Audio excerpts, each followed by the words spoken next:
Chapter 6. The Beginning of an Enigma by Victor Hugo from the book Les Misérables. Jean Valjean found himself in a sort of garden which was very vast and of singular aspect, one of those melancholy gardens which seem made to be looked at in winter and at night. This garden was oblong in shape, with an alley of large poplars at the further end, tolerably tall forest trees in the corners, and an unshaded space in the center, where could be seen a very large solitary tree, then several fruit trees, gnarled and bristling like bushes, beds of vegetables, a melon patch, whose glass frames sparkled in the moonlight, and an old well. Here and there stood stone benches which seemed black with moss. The alleys were bordered with gloomy and very erect little shrubs. The grass had half taken possession of them, and a green mold covered the rest. Jean Valjean had beside him the building whose roof had served him as a means of descent, a pile of faggots, and behind the faggots, directly against the wall, a stone statue, whose mutilated face was no longer anything more than a shapeless mask which loomed vaguely through the gloom. The building was a sort of ruin, where dismantled chambers were distinguishable, one of which, much encumbered, seemed to serve as a shed. The large building of the Rue Droitmer, which had a wing on the Rue Petit Picpus, turned two facades, at right angles, towards this garden. These interior facades were even more tragic than the exterior. All the windows were grated, not a gleam of light was visible at any one of them. The upper story had scuttles like prisons. One of those facades cast its shadow on the other, which fell over the garden like an immense black pall. No other house was visible. The bottom of the garden was lost in mist and darkness. Nevertheless, walls could be confusedly made out, which intersected as though there were more cultivated land beyond, and the low roofs of the Rue Polonceau. Nothing more wild and solitary than this garden could be imagined. There was no one in it, which was quite natural in view of the hour, but it did not seem as though this spot were made for anyone to walk in, even in broad daylight.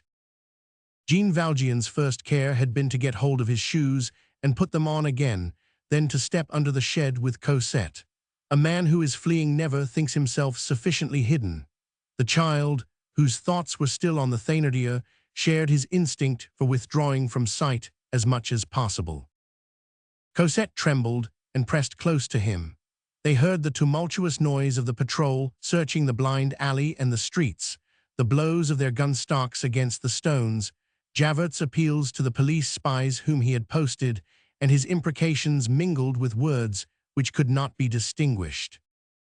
At the expiration of a quarter of an hour, it seemed as though that species of stormy roar were becoming more distant. Jean Valjean held his breath.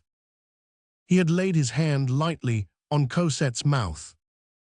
However, the solitude in which he stood was so strangely calm that this frightful uproar, close and furious as it was, did not disturb him by so much as the shadow of a misgiving.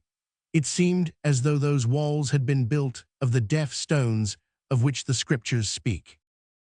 All at once, in the midst of this profound calm, a fresh sound arose, a sound as celestial, divine, ineffable, ravishing, as the other had been horrible. It was a hymn which issued from the gloom, a dazzling burst of prayer and harmony in the obscure and alarming silence of the night. Women's voices, but voices composed at one and the same time of the pure accents of virgins and the innocent accents of children, voices which are not of the earth, and which resemble those that the newborn infant still hears, and which the dying man hears already. This song proceeded from the gloomy edifice which towered above the garden. At the moment when the hubbub of demons retreated, one would have said that a choir of angels was approaching through the gloom. Cosette and Jean Valjean fell on their knees. They knew not what it was, they knew not where they were, but both of them, the man and the child, the penitent and the innocent, felt that they must kneel. These voices had this strange characteristic, that they did not prevent the building from seeming to be deserted. It was a supernatural chant in an uninhabited house. While these voices were singing, Jean Valjean thought of nothing. He no longer beheld the night. He beheld a blue sky, It seemed to him that he felt those wings which we all have within us unfolding. The song died away. It may have lasted a long time. Jean Valjean could not have told. Hours of ecstasy are never more than a moment. All fell silent again. There was no longer anything in the street. There was nothing in the garden. That which had menaced, that which had reassured him, all had vanished.